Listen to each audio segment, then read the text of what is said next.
Hello student, a very welcome back in your group channel student classes में। आप सभी मेरे सेकेंड सेमेस्टर के बच्चों का बहुत बहुत स्वागत है। तो बेटा, जैसे कि हम आपको पढ़ा रहे हैं बीएड का सिलेबस, तो उसमें आपको 4 पेपर हैं, जिसमें पहला पेपर हो रहा है। तो पहले पेपर में आपका 3 पार्ट्स हो गए थे। अब लास्ट है ये फर्स्ट यूनिट का। जितने भी टॉपिक हैं सारे टॉपिक इस वीडियो में कवर हो जाएंगे।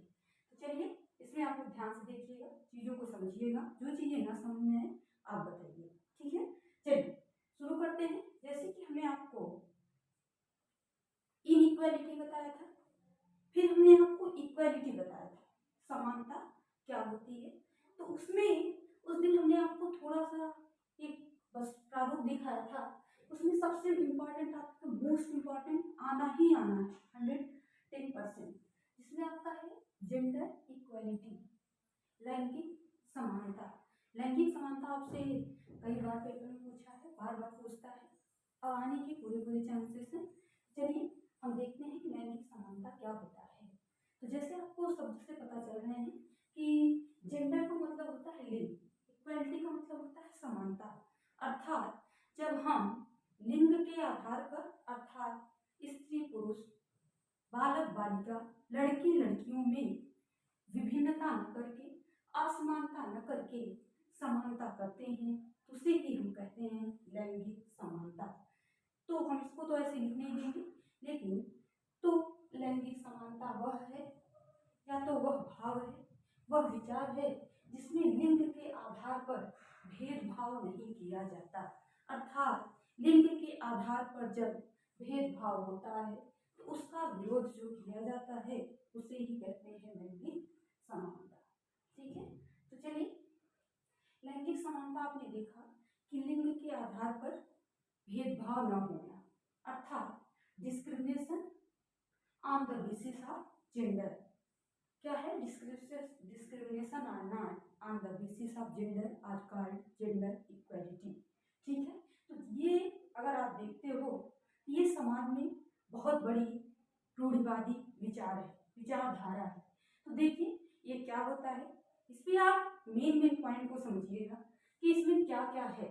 पहला है, देखिए पहला दूसरा इसमें नहीं देखना, इसी से आपकी पूरी डिफिनेशन बनेगी। इसी से आप इस पे एक ऐसे लिख सकते हो, इससे जेंडर इक्वालिटी, ये यही नहीं आपके आगे भविष्य में काफी कामगर होता है।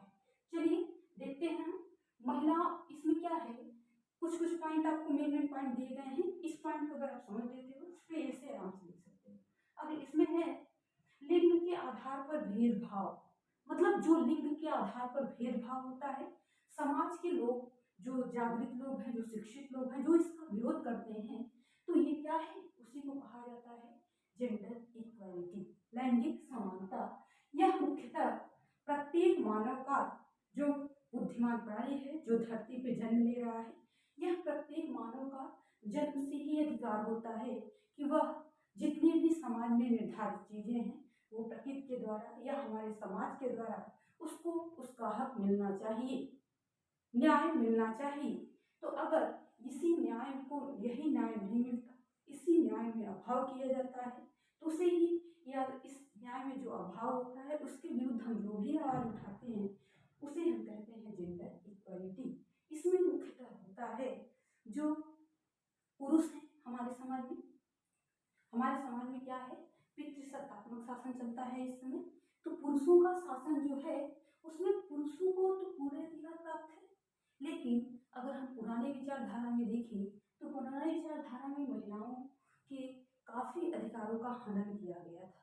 महिलाओं को एक सिर्फ, लोग क्या समझते थे कि ये जनरेशन बढ़ाने का एक माध्यम है और क्या पुरुषों के मनोरंजन का साधन है, लेकिन इसी विचारधारा को खत्म करने के लिए हमारे यहाँ आया लैंगिक समानता।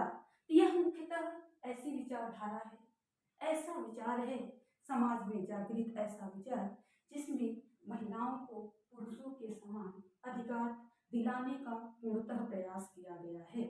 इसलिए हमारे भीमराव अम्बेडकर जी ने संविधान में यह वर्णित किया है, आर्टिकल 3 से 21 तक में संपूर्ण अधिकारों की ही बात की गई है कि जितने भी, अगर एक मानव है, मानव यूनिट में आपने जन्म लिया। मानव के जितने भी अधिकार हैं वो प्रत्येक मानव, गरीब हो, अमीर हो, किसी भी जाति समुदाय का हो, किसी भी लिंग का हो, तो उसको मिलना चाहिए। ठीक है, तो नहीं मिलता था, उसके लिए यही सारे संघर्ष हैं।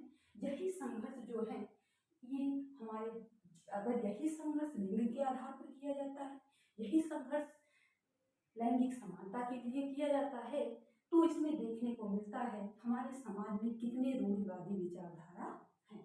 देखिए, इसमें मुख्यतः यह अवसरों की समानता की बात करता है। अवसरों की समानता मतलब इक्वालिटी इन अपॉर्चुनिटी, मतलब हमें कितने अवसर मिल रहे हैं। अवसर मतलब चाहे पढ़ाई के, चाहे स्वास्थ्य के, चाहे समाज में रहने की, चाहे समाज में बोलने की, चाहे किसी के साथ बैठने के, तो हमें अवसरों में कितनी समानता मिल रही है। नौकरी में कहिए, राजनीतिक क्षेत्र में कहिए, इन सारे अवसरों में अगर हमें समानता मिलती है तो ये दर्शाता है कि हमारा समाज में जेंडर इक्वालिटी है। किसको समानता मिलती है? लड़के और लड़कियों को, स्त्री और पुरुष को, बालक और बालिकाओं को। यह एक तार्किक भेदभाव की प्रक्रिया है। मतलब यह प्रकृति से द्वारा हमें नहीं भेदभाव मिला है, यह हमें तर्क के आधार पर समाज ने डिवाइड किया है कि जेंडर के आधार, जेंडर क्या है? समाज द्वारा निर्धारित एक विचारधारा है। प्रकृति द्वारा तो निर्धारित लिंग है, लेकिन जेंडर क्या है? समाज ने निर्धारित किया है कि लड़कियां ये नहीं कर सकती, लड़के ये कर सकते हैं। ये हमें सामाजिक विचारधारा है। सामाजिक मतलब ये तार्किक भेदभाव की प्रक्रिया है। तर्क के आधार पर भेदभाव किया जाता है कि आप क्या कर सकते हो और हम क्या कर सकते हैं। ठीक है, तो ये सबसे बड़ा मुद्दा बनता है हमारे लिए कि ये क्या है, ये क्यों है। इसीलिए आपको शिक्षा में इसको पढ़ाया जा रहा है कि आप अपने अधिकारों को समझिए। तो आपने क्या देखा कि लैंगिक भेदभाव समाज में हो रही एक ऐसी भेदभाव की प्रक्रिया है जिसमें लोग लड़के लड़कियों में, स्त्री पुरुषों में, बालक बालिकाओं में अवसरों के आधार पर भेदभाव करते हैं। उसे ही कहते हैं लैंगिक समानता। और इस भेदभाव के लिए लोग बराबर संघर्ष कर रहे हैं। ठीक है, तो इसमें आप लोगों ने देखा कि जेंडर इक्वालिटी क्या है। जेंडर इक्वालिटी वह है जो महिलाओं को पुरुषों के समान अधिकार दिलाने का प्रयास करता है, अवसरों में समानता दिलाने का प्रयास करता है, जिस अवसरों में जितने हमारे सामाजिक अवसर निर्धारित किए गए हैं। अगला है, अब हम क्या देखते हैं इसमें कि need and importance of gender equality. अब हम देखते हैं हमारे समाज में जो लैंगिक समानता है क्यों जरूरी है। क्यों जरूरी है, हम आपसे पूछते हैं क्यों जरूरी है। तो आप कहोगे जरूरी है क्योंकि समानता तो हर में जरूरी है, आपको भी चाहिए। तो चलिए देखते हैं इसके कुछ इम्पोर्टेंस देखते हैं, महत्व देखते हैं और आवश्यकता देखते हैं। तो महत्व आवश्यकता से आपको पता चल जाएगा कि कितना समाज में इसका स्थान है। चलिए, इसमें पहला है पारंपरिक असमानता को खत्म करना। हमने आपको शुरू में ही बताया कि यह समाज की पारंपरिक विचारधारा है जिसमें समाज परंपराओं को मानते हुए, परंपराओं को चलते हुए चला आ रहा है कि हमारी परंपरा है कि लड़कियां ये करेंगी, हमारी परंपरा है कि आप ये करोगी। ठीक है, इसका महत्व क्या है, आवश्यकता क्या है? यह पारंपरिक असमानता को क्या करता है? खत्म करता है। ठीक है, अगला क्या है इसमें देखिए, पहला आपने देखा यह पारंपरिक असमानता को खत्म करता है। मतलब आपके जो ट्रेडिशनल इनइक्वालिटी चली आ रही है, ट्रेडिशनल इनइक्वालिटी मतलब जो हमारे पूर्वज निर्धारित किए हैं। यह जैसे आपके भी दादी दादा होते होंगे, कहते होंगे ना, अरे ठीक है क्या लड़कियों को बढ़ाओगे, बेवजह दिक्कत का सामना करना पड़ेगा, कहाँ फिर जाओगे शादी करने। ये सारी दिक्कतें क्या है, ये सारे सोच हमारे क्या है, ये पारंपरिक विचारधारा है। इसी को जो पारंपरिक असमानता है, इसी को जेंडर इक्वालिटी खत्म करने का प्रयास करता है। अगला है आपका संतुलित सामाजिक विकास का निर्माण। देखिए, संतुलित को हटाइए, पहले आप सामाजिक विकास देखिए, सोशल डेवलपमेंट। मतलब जो हमारे समाज का विकास होता है किसी एक लोग से होता नहीं है, सो करने वाली बात अलग है, बट सामाजिक विकास है उसमें सबका संपूर्ण भाग होता है, संपूर्ण हिस्सेदारी होती है।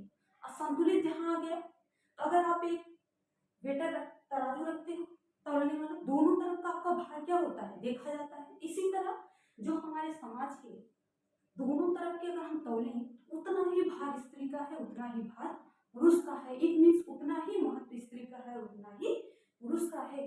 तो यह जेंडर इक्वालिटी क्या करता है, जो संतुलित सामाजिक विकास का क्या करता है, निर्माण करता है। ठीक है, अगला है असमानता को खत्म करना। बात पूरा घूमा फिरा के वही की जा रही है कि समाज में हो रहे हम इनइक्वालिटी को, विभिन्नता को क्या करते हैं, खत्म करते हैं। किसके द्वारा, इस विचारधारा के द्वारा, जेंडर इक्वालिटी के द्वारा। अगला है आपका साक्षरता दर में समानता। देखिए सारी चीजों को आपने देखा, लेकिन सबसे मुख्य आधार है, सबसे असमानता आपको देखने में मिलती है। मान लीजिए खाने को दे दिया गया, कपड़ा पहनने को दे दिया गया, घर में रहने को दे दिया गया, बट आपको घर में रहने को दे दिया गया, लेकिन आपको साक्षरता सबसे बड़ा मुद्दा है, आपको साक्षर ही नहीं किया जाता, पढ़ाया ही नहीं जाता, आपको स्कूल नहीं भेजा जाता। पहले यही तो होता था कि लड़कियां क्या करती थी, स्कूल का मुंह तक नहीं देखी रहती थी। हमारे ही पूर्वज को देख लीजिए, हमारे दादा दादी, हमारे जो रिलेशन के लोग हैं, कहाँ उन्होंने पहले स्कूल देखा, कोई 5 तक, कोई 4 तक। लेकिन लड़के क्या है, कुछ न कुछ पढ़ ही लिए हैं, लड़कियां क्या है, स्कूल का मुंह भी नहीं देखी है। यही क्या है, उनको साक्षरता दर में समानता दिला रहा है कौन, ये विचारधारा जेंडर इक्वालिटी। ठीक है, चलिए तो इसमें आपने क्या देखा, किसकी आवश्यकता क्या है हमारे समाज में, आवश्यकता यह है कि अगर ये रहेगी, हमारी जो पारंपरिक, हमारे ट्रेडिशनल जो थाट्स चले आ रहे हैं, जो ट्रेडिशनल हमारी इनइक्वालिटी चली आ रही है, उसको क्या कर देगा, खत्म कर देगा। अगला है संतुलित सामाजिक विकास का निर्माण करेगा। जो हमारे समाज में विकास होगा, उतना योगदान स्त्री का रहेगा, उतना ही पुरुष का रहेगा। अगला है यह असमानता को टोटली क्या करता है, खत्म कर देता है। दिनों पर दिन जो संघर्ष हो रहा है, यह हमारे असमानता को खत्म करने के लिए ही हो रहा है। अगला है साक्षरता दर में समानता। आपने देखा कि स्त्रियों को शिक्षित भी किया जा रहा है, प्रत्येक कई पहलू चलाए जा रहे हैं, कई प्रोग्राम चलाए जा रहे हैं कि स्त्रियों को साक्षर करिए, जैसे बेटी बचाओ बेटी पढ़ाओ। ठीक है, तो ये सारे अभियान अगर हम देखते हैं तो महिलाओं के लिए चलाया जाता है कि महिलाओं को जितना आप शिक्षित करोगे। अगर रूसो ने भी कहा था, रूसो तो सख्त महिलाओं के विरोधी थी, उनका ये कहना था कि महिलाओं को समाज में उतना अधिकार मत दीजिए कि वो उस चहारदीवारी को पार कर दें और पुरुषों के बराबर कार्य करने लगे। उनको कि महिलाएं क्या हैं, रूसो के अनुसार महिलाएं क्या थी, सिर्फ परिवार बढ़ाने का साधन और पुरुषों के मनोरंजन का साधन। लेकिन आगे कई ऐसे शिक्षा शास्त्री आए, वो इंडियन और वेस्टर्न दोनों में, उन्होंने कहा कि महिलाएं सिर्फ जनरेशन बढ़ाने मात्र नहीं है, समाज में उनका भी पूर्णतः योगदान है। क्योंकि अगर महिला शिक्षित है तो वह एक नहीं दो घर को शिक्षित करती है, दो जनरेशन को संभालती है। एक पुरुष शिक्षित होकर एक जनरेशन को संभालता है, लेकिन एक महिला शिक्षित होकर दो जनरेशन को संभालती है। चलिए, तो इतना आपने देखा कि लैंगिक समानता क्या है। लैंगिक समानता वह विचारधारा है जिसके तहत हम समाज में हो रहे भेदभाव को, लिंग के आधार पर भेदभाव को, समाज में हो रही परंपरागत विचारधारा को लिंग के आधार पर, उसे खत्म करने का एक अभियान है, एक पड़ाव है जो अभी तक चल ही रहा है। ठीक है, चलिए अगला हम देखते हैं determinant factor of gender equality. मतलब ये जो कारक हैं, आप कारक को क्या करोगे, पहचानोगे। पहचान करने वाले कारक कौन से हैं, लैंगिक समानता को कौन से ऐसे कारक हैं जो इसको इफेक्ट कर रहे हैं, जो इसको इसकी पहचान बना रहे हैं, कौन से कारक हैं। अगर हम पहला देखें, इसमें है वुमेन एम्पावरमेंट, महिला सशक्तिकरण। अगर महिला सशक्तिकरण देखें तो महिलाओं के लिए जो भी प्रोग्राम चलाए गए हैं, जो भी उनके हक के लिए जो भी बातें की जाती हैं, वो है महिला सशक्तिकरण। मतलब महिलाओं का वह समूह जो महिलाओं के अधिकार के लिए बराबर समाज से संघर्ष कर रहा है, उसी शक्ति को, उसी पावर को कहते हैं वुमेन एम्पावरमेंट, महिला सशक्तिकरण। अगला है आपका हेल्थ। देखिए तो सबसे बड़ा चीज तो है कि लड़कियों को हेल्थ पे नहीं ध्यान दिया जाता, क्योंकि अगर देखा जाए तो सबसे दिक्कत लड़कियों को ही होती है, उनके हेल्थ को लेकर कोई सजग नहीं होता, उनको लगता है कि जाएंगे तो दूसरे के ही घर। लेकिन स्वास्थ्य सबको, सबका मूल अधिकार है, मौलिक अधिकार है स्वास्थ्य भाई। प्रकृति के द्वारा हमें गॉड गिफ्टेड मिलता है कि हमारा स्वास्थ्य कैसा है, लेकिन धीरे धीरे हम समाज में रहते हुए, दूषित होते हुए अपना स्वास्थ्य खराब कर लेते हैं। इसीलिए कहा जाता है कि किसी के स्वास्थ्य पर किसी का अधिकार नहीं है। स्वास्थ्य आपका प्रकृति का देन है, आपको मिला है वरदान में। इसलिए स्वस्थ रहिए, मस्त रहिए, खुश रहिए। किससे? आप जितनी भी अनैतिक क्रियाएं हैं उसको मत करिए, इससे अपने शरीर को क्या करिए? स्वस्थ रखिए। अगला है आपका एजुकेशन। जैसे इसमें भी आपको बताया गया था, लिटरेसी मतलब साक्षरता। एजुकेशन वही है कि आप क्या करिए, एक समाज में जितना क्राइटेरिया है शिक्षा का, जो भी समय चल रहा है, उस तौर तरीके से महिलाओं को क्या करिए? शिक्षित करिए, ताकि वो अपने अधिकारों के बारे में जानती हैं। तब जब शिक्षित होंगी तो वो अपने अधिकारों के बारे में जानेंगी, और जब अधिकारों के बारे में जान लेंगी तो समाज को अनैतिक कार्य नहीं करने देंगी। अगला है आपको आइडेंटिटी। सबसे बड़ा कारक है आइडेंटिटी। आप भी अपने पहचान के लिए दिन ब दिन संघर्ष कर रहे हो। कहते हो कि हमारी क्या पहचान है, पहचान बनाने के लिए हम क्या कर रहे हैं? संघर्ष कर रहे हैं। पैसा तो बाद में आता है, लेकिन पहचान सबसे पहले। हमारी कुछ पहचान है, हम क्या है कि नहीं है? जैसे कहते हैं ना कि आई एम ये, आई एम वो। क्या आई एम का मतलब ये है मैं कुछ हूँ, मेरा भी कुछ इंपॉर्टेंस है। तो आइडेंटिटी, पहले महिलाओं की आइडेंटिटी ही नहीं होती थी। अब भी वही रूढ़िवादी सोच है कि पुरुषों के नाम पर ही अपना नाम पहचाना, जैसे मिसेस गुप्ता, मिसेस कुछ जो भी चीजें हैं आपके मिसेस के नाम से, मतलब गुप्ता जी के नाम से मिसेस पहचानी जाएंगी, अपने नाम से नहीं। क्यों?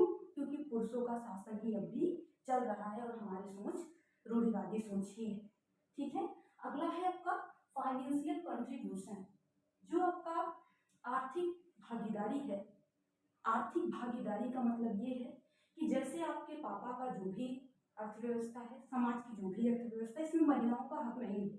कहा जाता है कि तुम्हारा दूसरा घर है, ठीक है, लेकिन अगर एक ही पेरेंट्स के संतान है तो उनको वो अधिकार मिलने चाहिए। फाइनेंशियल कंट्रीब्यूशन नहीं है, मतलब उनको फाइनेंशियल के आधार पर अलग कर दिया जाता है कि नहीं तुम यहाँ की नहीं हो, लेकिन काम करने के आधार पे उनको कहा जाता है कि घर की लड़की हो, काम नहीं करोगी। तो ये क्या है? जेंडर इक्वेलिटी तो है। जेंडर इक्वेलिटी तो इसके लिए संघर्ष कर रहा है कि आप लिंग के आधार पर भेदभाव नहीं कर सकते हैं। ठीक है। अगला है आपका लिटरेसी रेट, साक्षरता दर। जैसे जैसे साक्षरता दर बढ़ेगी, जेंडर इक्वालिटी उतनी ही क्या हो जाएगी? साफ सुथरी हो जाएगी, अच्छी हो जाएगी, उसका मार्ग आसान हो जाएगा। इतना हम आई होप कि आपको जेंडर इक्वालिटी समझ में आ गया होगा। एक बार पढ़ लीजिएगा, कोई दिक्कत होगी बताइए। अगला है आपका टॉपिक मानवाधिकार, मानव अधिकार। जेंडर इक्वालिटी आपने देखा, इसमें सारे अधिकारों की बात की गई थी, महिलाओं के अधिकारों का हनन ही किया गया था। तो हम देखते हैं कि क्या होता है मानव अधिकार। जैसे हमने आपको कहा था कि ये हमें गॉड गिफ्टेड होता है, प्रकृति देती है। हम देखते हैं क्या है मानव अधिकार, क्या होता है अधिकार। तो अधिकार, मानव अधिकार क्या है? जंतु अधिकार क्यों नहीं है? तो देखते हैं मानव अधिकार क्या है। तो मानव अधिकार क्या है? देखिए, जो मानवाधिकार दिवस है, सबसे पहले हम ये देखते हैं मानवाधिकार दिवस की घोषणा की गई संयुक्त राष्ट्र महासभा में। एक चर्चा उठी कि यार कुछ मानव के अधिकार हैं, उसको अगर हम घोषित कर दें, उसको निश्चित कर दें, तो शायद जो हमारे अधिकारों में असमानता है वो खत्म हो जाए। तो मानवाधिकार दिवस 10 दिसंबर 1948 को संयुक्त राष्ट्र महासभा में सबसे पहले इसकी चर्चा की गई थी। इसीलिए हर 10 दिसंबर को मानवाधिकार दिवस मनाया, ह्यूमन राइट्स डे। ठीक है, इसको याद रखिएगा। अब देखिए मानव अधिकार क्या है, देखते हैं। मानव अधिकार हम सामान्य अधिकार से बात करते हैं। यह क्या है? एक नागरिक अधिकार है, सामान्य अधिकार है, जो हमें समाज से भी मिलता है और प्रकृति से भी मिलती है। अगला है समाज का प्रत्येक व्यक्ति इसका हकदार है। पहले हमने आपको बताया किसी भी लिंग का हो, किसी भी जाति का हो, किसी भी धर्म का हो, क्या है उसका कंप्लीटली राइट्स है, उस पर कंप्लीटली उसका क्या है? अधिकार है। समाज में रहने वाले प्रत्येक व्यक्ति का, अगर वो मनुष्य है तो उसका टोटली अधिकार है कि वो समाज में अपने पूरे इज्जत मान मर्यादा के साथ अपनी लाइफ स्पेंड कर सके। अगला है मूलभूत प्रकृति का होता है। मूलभूत मतलब वैल्यू। मूलभूत मतलब क्या है? यह टोटली मतलब कंप्लीटली। यह मूलभूत मतलब मूल का मतलब होता है जड़। यह मूलभूत प्रकृति मतलब जड़ से, हमें प्रकृति से ही ये चीजें मिलती हैं। इसकी प्रकृति ही ऐसी है कि सबको मिलना चाहिए। अगला है आपको, इसके अभाव में मानव विकास बाधित हो जाता है। जैसे ही मानव अधिकार खत्म हुआ, सब लोग अपनी भागीदारी नहीं देंगे, दे ही नहीं पाएंगे, तो आपके जो समाज का विकास हो रहा है, वृद्धि और विकास हो रहा है, उसका इंडेक्स क्या करता जाएगा? गिरता जाएगा ना। इसीलिए कहा जा रहा है कि जब अधिकार नहीं है, मानव नहीं है समाज में। इससे क्या हो रहा है? विकास बाधित हो रहा है। अगला है, इसमें बहुत ज्यादा नहीं पूछना, मानव अधिकार में अगर आप इतना समझ लिए हो तो इतनी चीजें आप इसके बारे में लिख सकते हैं हेडिंग बना के। अगला है सामाजिक एकजुटता। लास्ट टॉपिक है आपके चैप्टर का। देखिए, सामाजिक एकजुटता क्या होता है? आपने विविधता देखा, आपने बहुलवाद देखा, आपने असमानता देखा, आपने हास्याकरण देखा, और आपने सामाजिक न्याय देखा, और आपने लैंगिक समानता देखा, और आपने ह्यूमन राइट्स देखा। अब देखिए, इन सारी चीजों को अगर हम मिलाते हैं, अधिकार एक हो जाता है, लैंगिक समानता भी सही हो जाती है, विविधता तो है, सकारात्मक विचारधारा है। तब हम देखते हैं कि क्या समाज एकजुट होकर काम कर रहा है। एकजुट का होना मतलब जब समाज का प्रत्येक व्यक्ति एक श्रृंखला में काम करे, एक चैन बना के काम करे। जैसे कई व्यक्ति खड़े कर दीजिए और हाथ जोड़ लें, एक दूसरे का हाथ पकड़ लें, उसे कहते हैं सामाजिक एकजुटता। अर्थात जब समाज में प्रत्येक इकाइयां एक श्रृंखला में कार्य करती हैं, उसी क्रिया को हम कहते हैं सामाजिक एकजुटता। यह मुख्यतः देश की विविधता के लिए आवश्यक है, क्योंकि देश की विविधता वही है जब अलग अलग संस्कृतियां हैं, अलग अलग धर्म हैं, लेकिन तब भी एक रह रहे हैं।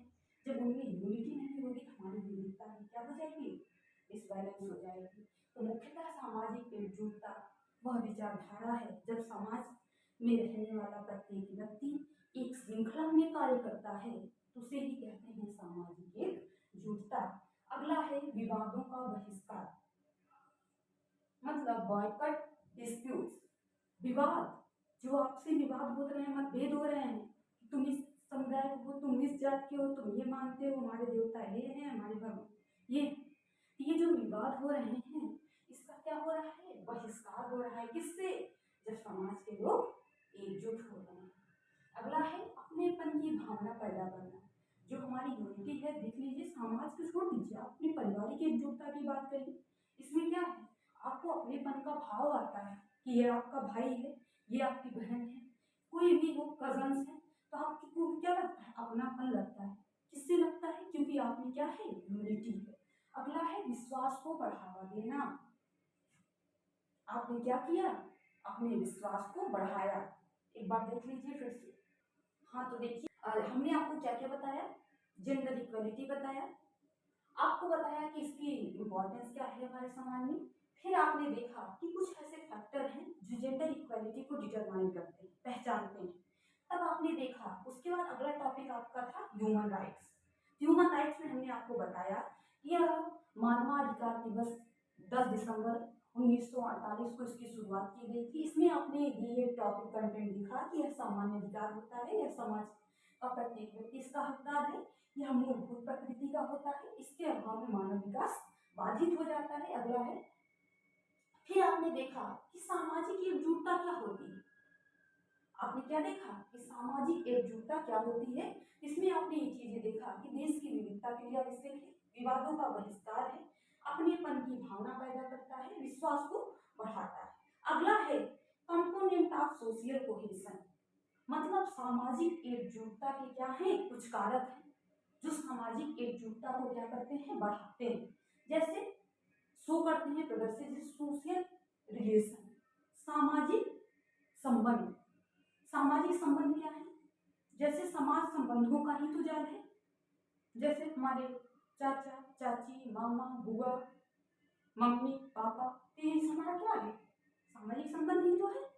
भगवान ने तुम्हें नहीं क्या कि भेजा कि जाओ बेटा तुम्हारी बुआ भी होंगी, जाओ बेटा मामा भी होंगे, नहीं ना। हमने आया, हम देखे भाई यहाँ हमारा रिश्ता था पेरेंट्स से, हमारा भी एक रिलेशन बन गया। इससे क्या हुई, समाज में धीरे धीरे लोगों में यूनिटी आती गई। अगला है टास्क रिलेशन, कार्य संबंध। हमारे कार्य एक होते हैं, हम जैसे क्लास में हम गए, हम कहते हैं यार हम भी वही सब्जेक्ट लिए, तुम भी चलो मिलके बात करते हैं, क्या है टास्क रिलेशन ही तो है, कार्य संबंध ही तो है। अगला है इमोशंस, जब हमारी भावनाएं मिलती हैं, हमारे विचार मिलते हैं, हम ऑटोमेटिक एक दूसरे से मिलते हैं। तो ये सारे कुछ कंपोनेंट है जो सामाजिक एकजुटता को क्या करते हैं, बढ़ाते हैं, सामाजिक एकजुटता को प्रदर्शित करते हैं। इतना आप देख लीजिएगा कि आई होप कि आपको समझ में आया होगा। अगर कोई भी क्वेरी हो, कोई भी आपको दिक्कत हो, कोई भी आपको फीडबैक देना हो, कुछ भी चीज़ें हैं तो आप जरूर कमेंट करिएगा, हमको इंतजार रहेगा आपका, ठीक है। क्योंकि गलतियाँ सबसे होती हैं, हमसे भी गलतियाँ होती हैं, हो भी रही होंगी। बाकी अगर कोई बताने वाला है तो आप लोग अगर बताते हो बहुत बहुत आपका धन्यवाद है। चलिए, तो इसको एक बार देख लीजिएगा, पढ़ लीजिएगा, तो आपको समझ में आया होगा आई होप। तो इसको अगर आपको समझ में आया है आप लाइक शेयर और सब्सक्राइब कर दीजिएगा। बाकी बहुत बहुत धन्यवाद। जय हिंद, जय भारत।